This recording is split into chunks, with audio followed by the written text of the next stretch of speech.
আসসালামু আলাইকুম। ইসলামের 5 স্তম্ভের মধ্যে নামাজ অন্যতম। চলেন আমরা আজকে কিছু অংশ নামাজ সম্পর্কে জেনে নিই।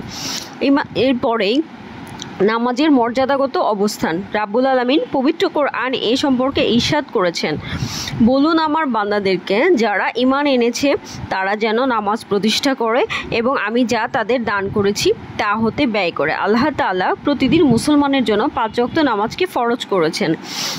নামাজ দুনিয়ায় সব ধরনের অন্যায় কাজ থেকে আমাদের বিরত রাখে। কর্মক্ষম উজ্জীবিত মানসিকতা লাভে নামাজ আল্লাহর এক মহা নেয়ামত, বান্দার জন্য অন্যতম রহমতও বটে। তাই তো আল্লাহ তাআলা মানুষকে সার্বিকভাবে উজ্জীবিত করতে নামাজের প্রতি গুরুত্ব আরোপ করেছেন, আর নামাজ না পড়লে শাস্তির বিধানও রয়েছে। নামাজ আদায়ের মাধ্যমে শারীরিক উপকার পাওয়া যায়। নামাজ কিন্তু বেহেশতের চাবি, এটা তো আমরা সবাই জানি। নামাজের উপকারিতায় আল্লাহ তাআলা বলেন, নিশ্চয়ই নামাজ অশ্লীল অন্যায় কাজ থেকে বিরত রাখে। শুধু তাই নয়, নামাজ মানুষের শারীরিক, মানসিক ও আত্মিক পবিত্রতা সাধনের অন্যান্য হাতিয়ার।